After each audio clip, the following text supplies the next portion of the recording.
feeling rich, it can feel much more about the bottom line and the dollar amount. So one is more about the tangible number in your bank account, and the other more is a feeling. You can't really figure out if you're rich yet unless you know where you stand right now. I have more money anxiety almost now than I ever did in my 20s. Imagine earning a salary that would have been considered wealthy 20 years ago.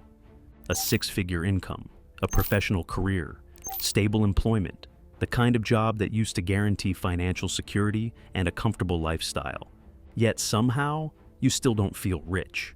Housing feels expensive, bills keep rising, saving feels harder than it should, and despite earning well, financial stress persists. So, what happened? Most people assume the problem is personal. They're spending too much, their budgeting is poor, they have lifestyle inflation. Those things can matter, but they don't explain why millions of high-income earners are experiencing the same thing simultaneously.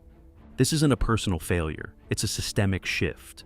The environment around your salary changed. The economic world that high incomes used to navigate has fundamentally transformed. And understanding that shift explains why earning a good salary no longer guarantees feeling rich. Here's the core dynamic. The cost of participation in modern life rose faster than incomes. A generation ago, a good salary provided housing, savings, and financial security.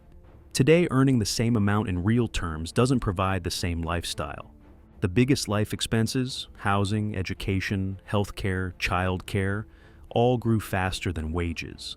Between 1990 and 2020, housing costs roughly doubled. College tuition increased by 180%. Healthcare costs tripled. Meanwhile, professional salaries, while increasing nominally, didn't keep pace.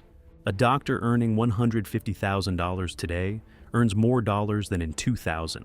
But in terms of purchasing power, housing, education, healthcare, probably not. It's not that salaries stopped growing, it's that major life costs grew even faster. Over the last few decades, something else happened that shifted the economy fundamentally. Property values surged, stock markets exploded, asset values across the board appreciated rapidly. Meanwhile, wages, including professional salaries, increased gradually. The gap between income growth and asset growth became enormous. A median house in the United States cost roughly 3.5 times the median income in 1985. By 2025, that ratio hit 5 times income. A $100,000 salary used to be enough to save for a house. Today, even a $150,000 salary feels insufficient in major cities. Houses stopped being valued only as shelter. They became financial assets. And as financial assets, they appreciate alongside stocks, growing faster than income from work. This creates a specific paradox for high earners. You earn a professional salary. Objectively, it's a good income. Yet you face mounting pressures that previous generations never experienced. Larger mortgages, because housing is more expensive. Higher rents, rising insurance, rising education, and living costs across the board.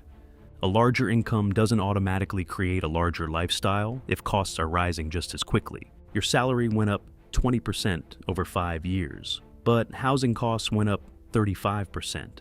Education and healthcare rose even faster.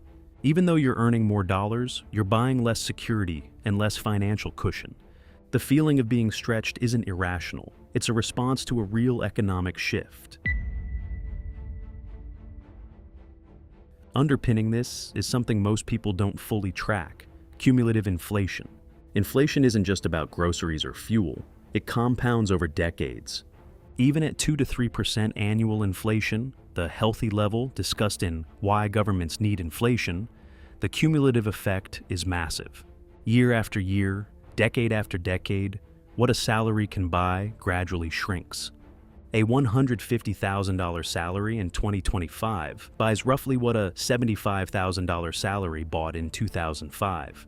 That's not because you're earning less. It's because inflation slowly changed what that salary can actually do.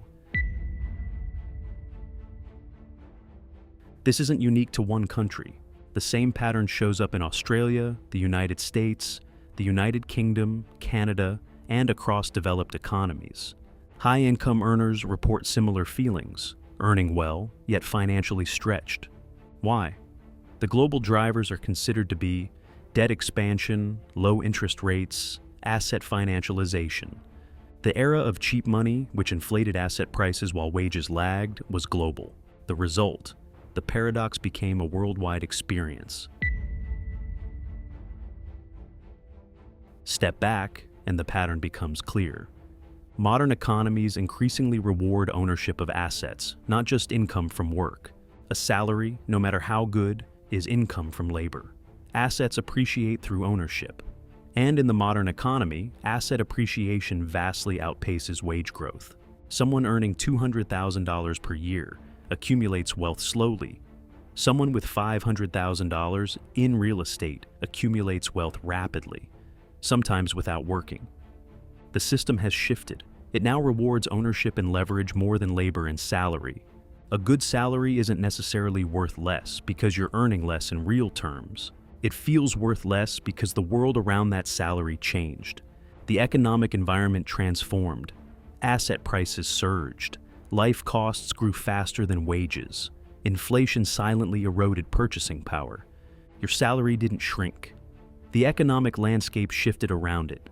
Understanding that difference may be one of the most important financial insights of our time.